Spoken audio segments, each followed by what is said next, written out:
talking about today, which is great. I think it's cool that we're all working on a very similar thing. So by way of giving a sort of roadmap of the talk, I'll spend the bulk of it talking about the walking controller that we built for the VRC. And in particular, we spent a little bit of effort on coming up with ways to quickly solve the QP problem for the control. I guess I didn't turn this much. OK. We spent a little bit of time thinking about how to actually solve the problem efficiently for doing real-time control. And I think the results that we've come up with exploiting the structure of the problem is going to extend to all of the approaches that we talked about today. So I think maybe you guys can use this stuff. And I'll just show some simulation results in case people haven't already seen that kind of thing. And then I'll just give an update of where we're at with Atlas force control, where we were before the trials, and sort of what we're working on now. OK, so this is kind of the stuff I'm not going to talk about today, the footstep planning. So this is all put together by a PhD student, Robin Dietz, in our group. So the basic idea is there's a heuristics-based footstep planner that's thinking about some parameters about how far apart you can space steps and so on, and then using information from a terrain map to determine where obstacles are that you don't want to step on. So here's an example where a user just kind of clicked on the terrain map and gives an X, Y, yaw goal, and it lays out some footsteps. And then we had just a sort of a kinematic planner that would give a rough prediction about what the walking plan is going to look like, and the user could sort of scrub through that. Yeah. I'm just wondering about the preview of the walking. Yep. How is it generated? I guess it's not simulation. It's just. It's kinematics. Yeah. So we have a footstep trajectories and a center mass trajectory, and then using that, and then while sticking to some nominal configuration, you can just solve forward the kinematic plan just to get a rough idea of what the walking is going to look like. OK. And then this is just running slower than real time, but an example of the robot actually executing the plan. And here you can see we had like this red view of what the plan that it showed the user was, and then what the black is what the robot's actually doing. So we generated these EMP trajectories by just doing a linear interpolation between the footsteps, some heuristic timing properties and so on about how to, about how to shift the weight and so on, like that, which is just sort of fixed parameters. OK, so then given this EMP trajectory is coming out of a planner, how do we stabilize it? So you guys probably have all seen this kind of thing before, writing down the ZMP dynamics. So just to compare it to the centroidal dynamics that people have been talking about earlier today, if you assume a sort of point mass, center mass model, then you have no angular momentum. And you make an additional assumption that the force, the moment perpendicular to the contact surface is 0. Then you get dynamics that look like this for the 0 moment point, which are nonlinear. But if you have known ahead of time some center mass height trajectory, then they're time varying linear. Or more commonly, if you just assume that the center mass height is a constant, it's just a linear dynamics. So like most people, we made this assumption in practice. OK, so given these linear dynamics, we can build a stabilizing controller for the ZMP system using LQR. So we write down this quadratic cost functional, and subject to the ZMP dynamics, where we're saying that after some time t final, that the desired ZMP position is just going to be the end of the trajectory. So we have this sort of infinite horizon aspect to it. And you can solve this problem to get an optimal cost to go. And just as a sort of a side effect, if you assume the linear ZMP dynamics, the solution, the optimal cost to go has this following form where this quadratic S matrix is the steady state solution to the algebraic Riccati equation. So that means you really have to only solve that problem once for the robot. And then the differential equations for S1 and S0 have an explicit form, so you can basically solve those out pretty quickly for desired ZMP trajectories. So the takeaway from that is if you're using linear ZMP dynamics, there's a potential where you could just generate these stabilizing controllers really fast. So we didn't really take advantage of this. We were basically planning footstep plans when the user clicked, say 10 footsteps, Our very unoptimized MATLAB implementation of this was taking something like 0.2 seconds for that, but certainly dumping that stuff down to C++. I think this has the potential to be able to generate stabilizing solutions for online replanning and so on. OK, so once you solve LQR, we have this well-known form of the optimal policy, where this comes from the Hamilton-Jacobi-Bellman equation, just a pretty standard fact. So the idea is, OK, now we have this optimal policy for the ZMP dynamics, great, but we can't necessarily follow that on the entire robot because the robot has constraints on how it can generate center mass accelerations that are dependent on the contact conditions and the state of the robot and so on. So we can't just generate these arbitrary U to follow this optimal policy.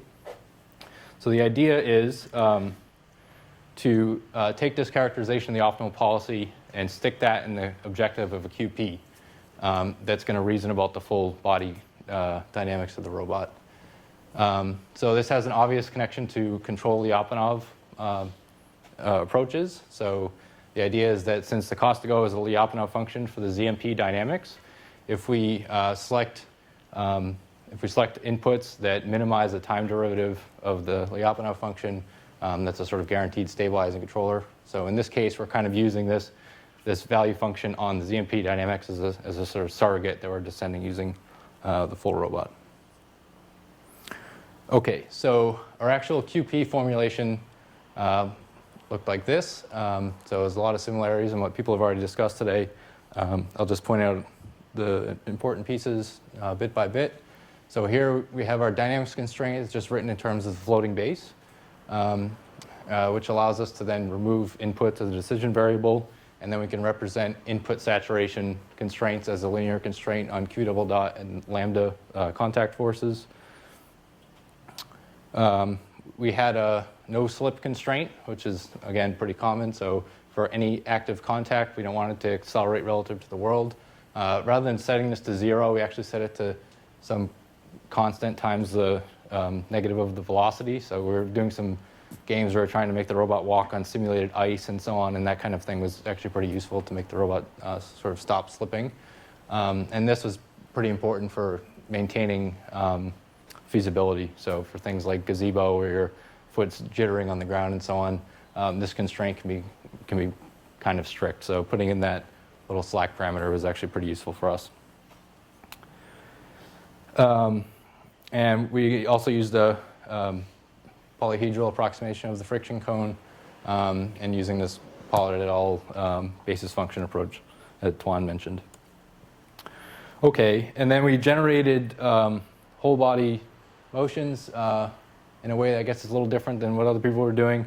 So we just had this weighted L2 cost term, and we solved the second QP right before solving this one.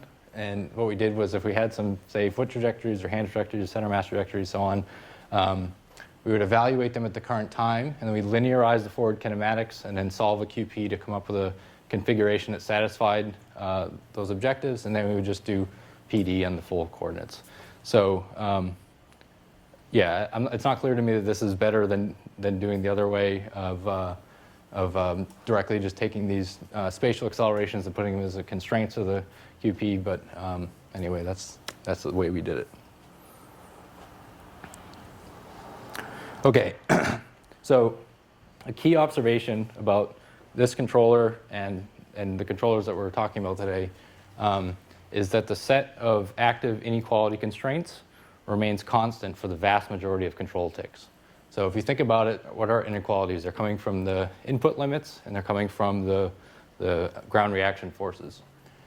So basically, assuming we're not saturating our actuators in different parts of the gate, which is not typically true, at least for the Atlas, the set of active inequality constraints is pretty much only changing when our footsteps change, our contact conditions change. So we implemented a custom active set solver to produce inputs for the controller. And we found there was a lot faster than doing a bunch of different. So we tried a bunch of different off-the-shelf solvers, and I'll show you some timing results later. OK, so how does that work? So we take that QP, we write it in this sort of canonical form like this, then you can write down the KKT conditions. So these give a necessary and sufficient condition for optimality of the solution to this QP, where this script A corresponds to the active set. So these are the inequality constraints that are at equality. And so the algorithm is pretty simple. We take the linear system part of the KKT conditions, we solve it, given some active set, and then we check to see that this is true. And if it's not true, we have some heuristics about how to add and subtract elements from the active set. And then once we do that, we resolve and check this again. And then we just kick out when we've got a solution that satisfies all of these equalities, inequalities. Or if we hit some max number of iterations, then we'll just fall back to a more reliable interior point method. So, and you can do even better. So since we have to solve this linear system of equations, that basically involves inverting this weight matrix. So this is the quadratic cost matrix in the QP. And this has a block diagonal form. This is true for ours, and it's true for the ones that are being talked about today. So typically there's some diagonal, purely diagonal part, which is going to be some, L2 cost on contact forces and so on. And then there's going to be some upper diagonal part, which is the quadratic term on Q double dot, which is going to have some low-dimensional structure that you can exploit. So in particular, in our case, the cost on the generalized accelerations was some diagonal matrix times some quadratic involving these skinny matrices. So this is, in our case, this is center mass Jacobian times the output map from the center mass, the ZMP dynamics. In the other case, it would be something like the Jacobian times the inertia times the mapping to the center of gravity or something like that. So it's going to be anyway, it'll be like an n by 6, or sorry, 6 by n. So there'll be some sort of lower dimensional kernel there. And using the matrix inversion lemma, you can invert this n by n matrix by just inverting basically 2 by 2 matrices, which is pretty cool. Okay, so how much faster did this make it? So using this method, we're able to solve for the atlas, solve for inputs in typical walking in 0.2 milliseconds, which is significantly faster than the other approaches we tried. So we tried Garobi's simplex method with warm starting, which is kind of their equivalent of the active set method. So we did about 5 times better than that. And CVXGen and Garobi-Berry methods were also very, very much slower. And these are just times running on my Sony laptop. So setting up the problem took longer for us. So in our dynamics engine, computing H and C and all the Jacobians and so on took 0.8 milliseconds. So we were able to get to a 1,000 hertz control loop using this approach. And to understand why that works is because if you look at the number of iterations that are actually happening in the active set algorithm, vast majority, about 98% of the time, we never do more than one iteration. So we're just solving that linear system efficiently to generate inputs for the robot. And you might even be able to do better than this. So if you have some canonical trajectories about how contacts change and come in and out of contact, you might be able to do some bookkeeping to make this basically 0.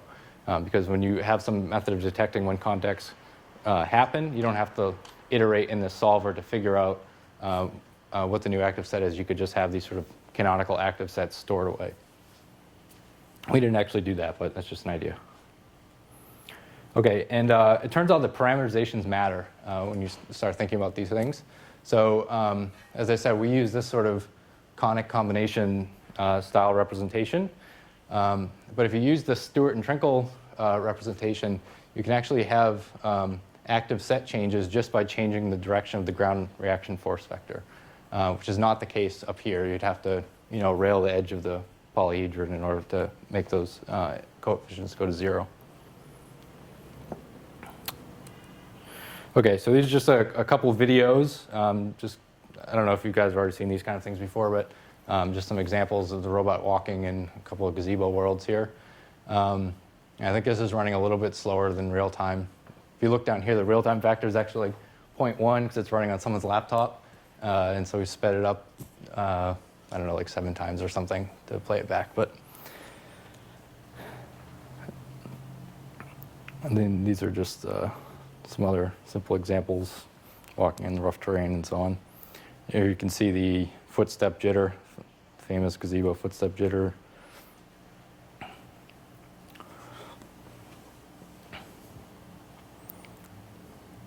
right. Probably skip that one. Okay. So, and then I threw in a couple of simulation, I call them simulation classics. So this is before we even had the most modern Atlas model. So just doing sort of early development with Atlas. So you guys remember these models? So this was right when the Quals 1 preliminary world was released. And they had these stepping stones you had to walk across, and they had like a gap of like 0.8 meters. And we're like, oh, how are we ever going to walk across that? Because the idea was we're going to just put 1 foot on each stone and get across the thing. So this is just our first demo of doing a sort of ridiculously long step with the, with the robot. So it's kind of goofy looking. I thought it was fun. And then the first time we actually get the robot to stand stably in gazebo, and stably mostly doing to the simulation, not necessarily the controller, was this. And so our litmus test was dropping iRobot crates on the robot's head, making sure everything doesn't explode. That's one of the cool things about using gazebo as a simulation environment, is you can spawn famous robots and just drop them down. It's kind of fun. So what's going on with the hardware? So we ended up using the BDI stepping controller for the competition, which was really sad. But it was a sort of strategic decision. We made some good progress on doing force control with Atlas well before the trials. But the way that things were looking, the competition kept getting easier, especially the walking task. They kept releasing patches for the stepping controller, and our guy who was doing the footstep planning was doing sort of parallel experiments with the stepping controller, and he was basically able to do the entire walking task in the lab before I had the stepping controller working from our end. So our view is that everyone with an Atlas is going to be able to do this task completely. So what we did was we prioritized task level development, and then if we had time before the competition, we were going to swap the walking controller out. Ended up just not doing that latter thing. So, but anyway, that's what we're focused on doing now. Yep. Okay. So one of the questions for the discussion that was published on the webpage was, to what extent is calibration going to matter for this robot? So one of the things that we did for the trials was do really extensive kinematic calibration. So backlash was a big issue, and on the upper body they had encoders on the joint that you could use. So if you calibrated those well, you could actually get pretty good forward kinematic error in the arm. So we spent some time doing Vicon experiments to figure out encoder offsets that gave us an effect error on the order of half a centimeter. The other thing we spent some time on early on is trying to actually build friction models for the joints. So as people have said, the friction is pretty horrendous in Atlas.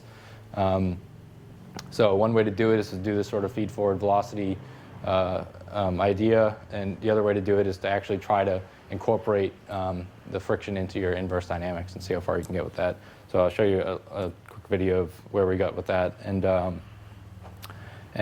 currently, the big question mark is, how much is SysID going to matter for this robot? So we have a PhD student, Andres Valenzuela, who's working now on designing experiments for doing inertial parameter fitting. So it's unclear what advantage this is going to give us, but we're going to find out because we're definitely going to do this. We've already made some progress on doing some static parameter fitting, and it didn't. I mean, there were some differences from the URDF, but it wasn't radical. So, okay, so. Here's just to give you an idea what the friction in the arm joints looks like. So these are just a few different arm joints. So in these experiments, we just sort of hung it in line with gravity and did some force ramping. And then we also did some chirps and just grabbed the data as it was passing through zero, just to give some sort of higher velocity. So some joints have this nice sort of Coulomb-ish looking friction curve, just so you can see this. So this is in the arm. This is 10 Newton meters, basically. So it's pretty significant.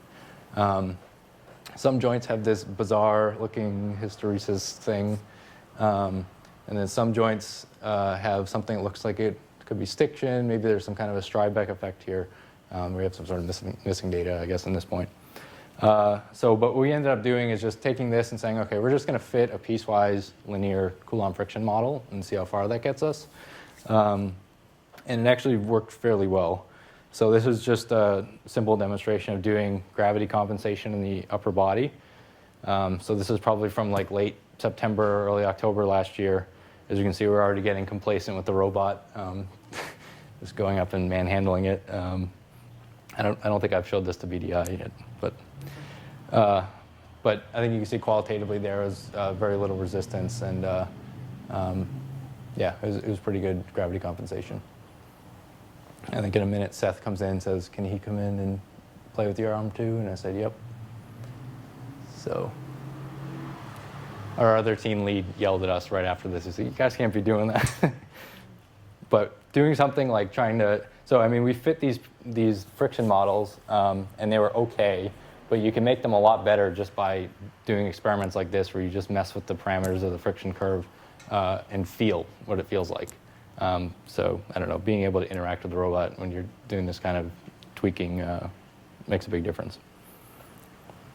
Oh, and so this was using just the stock URDF, our friction models, plus some arbitrary hand mass that was just added, because otherwise the arms would just kind of go flying down. Just to be clear, it's not balancing there, is it? No, it's just doing PD control on the legs. Okay. So Scott, so intuitively what's going on there? So if the person pushes against the joint, then you're producing the breakaway force required to keep the joint moving? Exactly, yeah. So that you're breaking stiction to some extent, right? Yeah, and then once it's moving, it should keep moving. Do you ever had a case that the feed-forward turn was too large and just flashed through? Yep. Which is very dangerous, especially for the foot. Yeah. So, yeah, I mean, you don't get it right until you go too far in one direction, right? So, yeah, we had that. So do you have some dead zone? You wait to a certain velocity, you wait to 0? Yep. So, yeah, so the friction curve isn't completely vertical at 0. It's kind of sloped. Yep. So that was just the parameter. So it was basically FC, FV, and then that slope as your 3 parameters. Okay, and then this was another really, this is sort of probably around the same time, doing some inverse dynamics style control. So this is just doing inverse dynamics with the friction models. So we're able to do reasonably well, nowhere near as well as doing just PD style position control if you wanted to get accurate end effector positioning. And then we could wrap PD on the outside of this and do even better, of course. But that just gives you a sort of rough idea of how that was working. So what we were doing is, standard inverse dynamics, but then we were also doing like a look ahead on the desired acceleration on that friction curve so that we could break stiction. And that seemed to work okay. But it was a lot of, it wasn't very nice. It was a lot of tweaking, and you get awkward behaviors in certain areas and so on. And just doing the same, just to show you how much friction matters, or doing the same thing without that friction compensation, you get nowhere near where you want to go.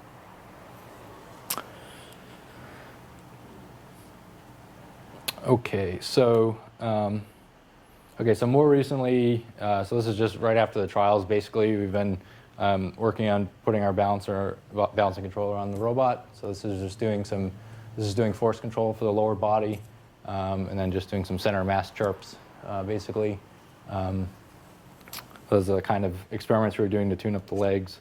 And then this is kind of a ridiculous video of using this script that Andres wrote for generating random collision-free poses. And so the way we actually used this was to move to these weird positions and hold it there, and so we could use a force plate to estimate the static parameters. But I just took it and turned off the holds and made it move fast. So this is balancing using the ZMP controller that I described and doing this sort of ridiculous motions. So yeah, it seems like it's so it's doing stuff. It's not optimally tuned up yet or anything, but we're getting there. And then this is just our one day of trying to make the robot step. So this is sort of the state of the art and where we are with stepping. As I said, we probably spent maybe a day on it after doing all that balancing goofiness. And I think that I learned something today about the elasticity of the legs. I'm really happy you guys shared that, because the failure mode I'm having all the time is that it sort of just falls over onto the other side. And I think it's probably because the leg is flexing. So that's great. All right. All right, that's it. Thank you.